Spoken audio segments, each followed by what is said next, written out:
అందరికీ నమస్కారం. Welcome to it's UTV. ప్రస్తుతం మనతో పాటు ఉన్నారు శ్రీ జగదాంబ త్రిశక్తి పీఠాధిపతులు తాళూరి బనారస్ గురూజీ గారు. గురుగారితో మాట్లాడి మరెన్నో విషయాలు తెలుసుకునే ప్రయత్నం చేసేద్దాం. నమస్కారం గురుగారు. శ్రీమాత్రే నమః. గురుగారు, ఒక చిన్న సందేహం. సాధారణంగా మనం పూజలు చేస్తున్నప్పుడు గమనించిన విషయం ఏంటి అంటే, ఖచ్చితంగా మనం గంధం ఇంకా అక్షంతులకి ఎక్కువగా ప్రాధాన్యత ఇస్తూ ఉంటాం కదా! అసలు అవి ఎందుకు వాడాలి? గంధం, అక్షంతులు ఎందుకు వాడాలో తెలియజేస్తారా?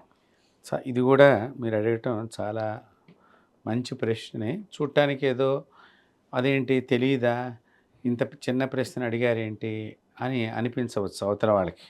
వినేటువంటి వీక్షకుల్లో కొంతమంది ఇలా కూడా అనుకుంటూ ఉంటారు. కానీ చందనం యొక్క ప్రాధాన్యత, అక్కడ ఎందుకు చందనం వాడాలి అనేటువంటి దానికి చూసినట్లయితే, మనం చేసే పూజల్లో ఒక్కొక్కసారి కొన్ని భక్తి లోపం జరగవచ్చు, మంత్రలోపం జరగవచ్చు, క్రియాలోపం జరగవచ్చు.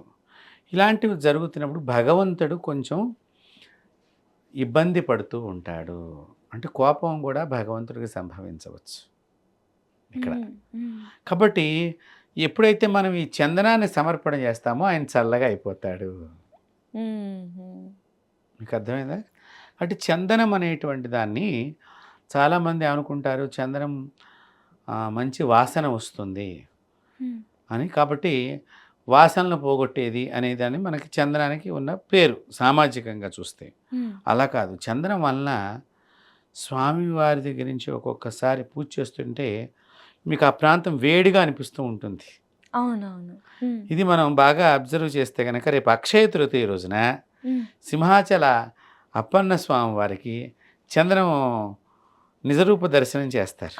అప్పుడు బాగా వేడైపోతుంది మనకి ఆ ప్రాంతం అంతా కూడా. ఎందుకంటే ఒక్కసారి ఆ చందనం అంతా తీసేయగానే మూలమూర్తి చూడటానికి ఆ రోజు వెడుతూ ఉంటారు అందరూ కూడా. ఒక్కరోజే మూలమూర్తి దర్శనం ఉంటుంది.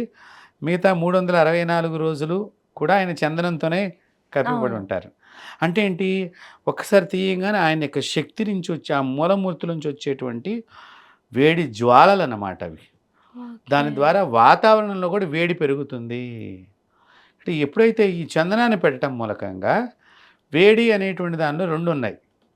శక్తిని ప్రదర్శించడం ఒకటి, బాధ కలిగినప్పుడు కోపాన్ని కూడా వేడిగా మనం భావంతో చూపించవచ్చు. సో ఇప్పుడు మనం చేసే పూజల్లో ఏదైనా లోపం జరగవచ్చు, భక్తిగా చేయలేకపోవచ్చు. కొంతమంది పూజ చేస్తూ ఉంటారు ఇట్లాగా, ఓం శ్రీమాత్రే నమః, పొయ్యి మీద ఒడియాలు వేయిస్తున్నాను చూడండి ఒకసారి అని ఇట్లా అంటే పొయ్యి మీద ధ్యాస ఉంది కానీ ఇక్కడ ఏదో అయిపోవాలి ఆయన చూడండి అన్నట్టుగా. అంటే అమ్మవారి బాధపడుతూ ఉంటుంది. సో అందుకని ఏం చేస్తారు, ఇలాంటివి లోపాలు కొన్ని జరుగుతూ ఉంటాయి ప్రతినిత్యం కూడా, ప్రతి ఇంట్లో కూడా. కాబట్టి ప్రతిరోజు కూడా చందనం సమర్పిత అనేటువంటిది అక్కడ జరుగుతూ ఉంటుంది. రెండవది ముఖ్యంగా మనము మన ఇళ్లల్లో అనేక రకాల వాసనలు వస్తూ ఉంటాయి. ఈ వాసనలకు వచ్చినప్పుడు మనసు పరిపరి విధాలుగా పెడుతూ ఉంటుంది. ఎప్పుడైతే స్వామివారికి మంచి చందనంతో మీరు అక్కడ పుష్పాన్ని సమర్పణ చేస్తారో ఆ వాసన వలన మీ యొక్క మనసు కూడా భగవంతుడి వైపుకు మళ్ళింపబడుతుంది. ఇప్పుడు ఇంట్లో మగవాళ్ళు పూజ చేస్తున్నారు అనుకోండి, వాళ్ళ ఆవిడ బజ్జీలు వేస్తుంటే ఎప్పుడు తిందామా అని మనసు అనిపిస్తూ ఉంటుంది. ఈయన పూజ దగ్గర ఉంటాడు. సో ఎప్పుడైతే ఈ చందనం వేయంగానే అప్ప ఇక్కడ కూడా మంచి వాసన ఉన్నది కదా అన్నట్టుగా మనసు తిరుగుతుంది. ఈ చందనం సమర్పించడంలో అనేక అర్థాలు, అనేక మంది అనేక రకాలుగా దాని గురించి చెప్పడం జరిగింది. రెండవది, అప్పటిదాకా స్వామివారిని మనం చక్కగా పెంచినప్పుడు ఆయన ఏ రూపంగా వస్తున్నాడో తెలియదు మనకి, ఏ విధంగా వస్తున్నాడో తెలియదు. మన మనసు ఏమవుతుందంటే, నేను లక్ష్మీ నరసింహస్వామిని చూడాలి అనిపిస్తుంది. పూజ చేస్తూ మనసులో మనసు రకరకాలుగా, ఉగ్ర నరసింహుడు అంట, ఆ అప్పుడే గుర్తుకొస్తే మనం పూజ దగ్గర ఆ భావనతో అక్కడికి వచ్చినప్పుడు వేడి వచ్చేస్తుంది ఆ మూర్తి దగ్గర నుంచి. సో అప్పుడు ఇది వెయ్యంగానే ఆయన శాంతంగా అయిపోతూ ఉంటాడు. అది ఇక్కడ స్వామివారికి చందన సమర్పణలో గొప్ప అర్థం. రెండవది, సహజంగా మనం మనుషులు రాసుకునేటువంటి చందనానికి భావంతో భగవంతుడు చందనాన్ని మనం చూడకూడదు. మామూలుగా మనుషులు మనం ఆడవాళ్ళకి ఇట్లా గడ్డం దగ్గరగా రాస్తూ ఉంటారు, మగవాళ్ళకి చేతుల దగ్గర రాస్తూ ఉంటారు. గంధం. అంటే వీళ్ళేది ఇట్లా వాసన చూసుకుంటూ ఉంటూ ఉంటారనమాట. హ్మ్. ఆడవాళ్ళకి ఏంటి, ఇలా దగ్గరగా రాసినప్పుడు ముఖం దగ్గరికి రాంగానే ఆ ఇంటి వాసన యజమాని ఆ వస్తుంది. వాసనతో ఆనందం పడుతూ ఉంటాడన్నట్టుగా భావన కలిగించటం. ఓహో! సో, మగవాళ్ళు ఇక్కడ మామూలు మనుషులు రాసుకున్న చందనం వేరు, భగవంతుడి దగ్గర చందన సమర్పణ వేరే భావన. ఓకే. కాబట్టి ఓకే. దీన్ని అక్కడ అన్వయించుకోకూడదు ఎప్పుడూ కూడాను. హ్మ్. అక్కడ ఏమిటి, పూజలో లోపం జరిగినప్పుడు భగవంతుడికి బాధ కలుగుతుంది. ఆ బాధను తగ్గించడానికి, కోపాన్ని తగ్గించడానికి, ఆనందం పెంచడానికి హ్మ్. చందనాన్ని వాడాలి ఒకటి. హ్మ్. రెండోది మీరు అక్షింతలు ఎందుకు ఉపయోగించాలి? హ్మ్. ఇప్పుడు మన ఇళ్లల్లో పూల చెట్లు లేవు.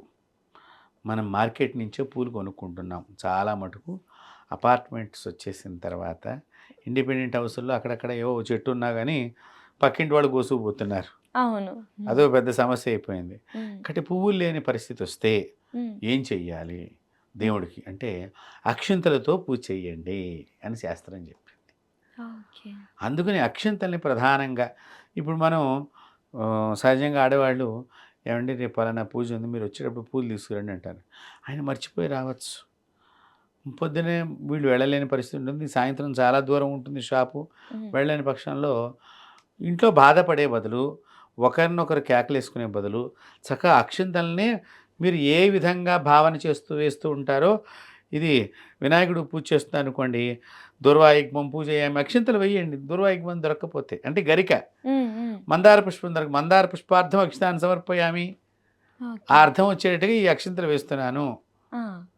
అని మీరు వేయొచ్చక్కడ. చక్కగా పూల బదులు అక్ష లేని లేని సమయంలో. లేని సమయం కానీ, హ్మ్. దొరకని పక్షంలో కానీ, దొరుకుతున్న సందర్భంలో ఇంట్లో కూర్చొని అక్షింతలు వేద్దామని కాదు. హ్మ్.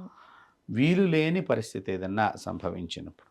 హ్మ్. రెండోది అది అందుకుని అక్షింతలు మనం వాడటం. అసలు అక్షింతలు గాని, ఇప్పుడు ఈ తలంబరాలు దగ్గర హ్మ్. కూడా మనకి బియ్యాన్ని మనం కలుపుతూ ఉంటాం. ఈ బియ్యం కలపటంలో ఏమిటయ్యా అంతరార్థం అంటే, క్షితము కానిది అనేది దీనికి విరిగిపోయిన గింజల్ని అక్షింతలుగా వాడకూడదు. ఓకే. హ్మ్. తలంబ్రాలకు కానీ, విరిగిపోయిన దాన్ని వాడకూడదు. రెండవది అక్షింతల్లో మనం బియ్యాన్నే కలుపుతాం. బియ్యం మట్టిలో వేస్తే చెట్టొస్తుందమ్మా? హుహు. రాదు. కాబట్టి నీ పాపాన్ని భగవంతుడి దగ్గర అట్లా వదిలెయ్యి. మళ్ళీ నీ దగ్గర పాపం మొలచకూడదు. దానిలో ఒక ఆంతర్యం ఉంది. అది. హ్మ్. అందువలన ఒక చెట్టు ఉత్పత్తి కాకుండా ఉండటానికి బియ్యం ఎట్లాగైతే ఉత్పత్తి కావో, అది వరి గింజగా ఉన్నప్పుడు హ్మ్. చెట్టు అవుతోంది మళ్ళీ అక్కడ. అవును. కానీ బియ్యంగా ఉన్నప్పుడు అవటం లేదు. కాబట్టి నీ పాపాన్ని అలా భగవంతుడి దగ్గర వదిలేసేయి. హ్మ్. మళ్ళీ నీలో కొత్తగా పాపం పుట్టకూడదు. పుట్టకూడదు. హ్మ్. జీవించరాదు. హ్మ్. అందుకని ఆ అక్షింతల్ని అక్కడ చూపించడంలో పూజల్లో ఈ అక్షింతల్ని గానియండి, చందనాన్ని చూపించడంలో గానీ రకరకాలు గొప్ప గొప్ప అర్థాలున్నాయి. ఈ అర్థాన్ని తెలుసుకుని గనక మనిషి నడిచినప్పుడు, ఆ పూజ చేసినప్పుడు తప్పకుండా దేవుడు లేడు అనుకునేవాడికి కూడా దైవ దర్శనం జరుగుతుంది. హ్మ్. అది దీనిలో ఉన్న గొప్ప పరమార్థం. చాలా చక్కగా చెప్పారు గురుగారు. అంటే పూజ చేసేటప్పుడు గంధందేముంది, అక్షంతులదేముంది అదొక ఫార్మాలిటీ. అన్నిట్లో అవి ఒకటి అని అనుకుంటాం గానీ, అవును. ఒక్కొక్క దాని వెనుక కూడా ఒక ఆంతర్యం ఉంది. దాని వెనక ఒక స్టోరీ ఉంది అని చెప్పేసి చెప్పారు. ఒక కథ ఉంది అని అవును. చెప్పేసి. అవును. చందనం ఏముంది అలంకరణ కోసమనే ఇన్ని రోజులు నేను అనుకున్నాను. కానీ ఈరోజు మీ సమాధానం ద్వారా నాకు అర్థమైంది ఏంటి అంటే, మనకు తెలియక చేసే తప్పులను కూడా తప్పుల్ని కూడా క్షమించు స్వామి అని మనం క్షమించడానికి అడగాలి. చందన లేపనం అంటే హ్మ్. శాంతింపజేయటం. హ్మ్. అక్కడ స్వామివారిని గాని, అమ్మవారిని గాని ఏ దేవుడైతే ఆ హ్మ్. దేవుడిని. హ్మ్. తద్వారా ఆయన అయ్యో పాపం నాకు చందన లేపనం చేస్తోంది నేను కోపం తెచ్చుకున్నాను అన్నట్టుగా హ్మ్. అక్కడ భగవంతుడు దయా హృదయం కలిగిన వాడు మళ్ళీ అవుతాడు అనేదానికి చందనం మనకు అంతే. బాగా ఉపయోగపడుతుంది. మనందరం ఆయన బిడ్డలమే కాబట్టి కాబట్టి అది ఆయన అలాగా అయిపోతారింక. చాలా బాగా వివరించారు గురుగారు. ధన్యవాదాలు. శ్రీమాత్రే నమః.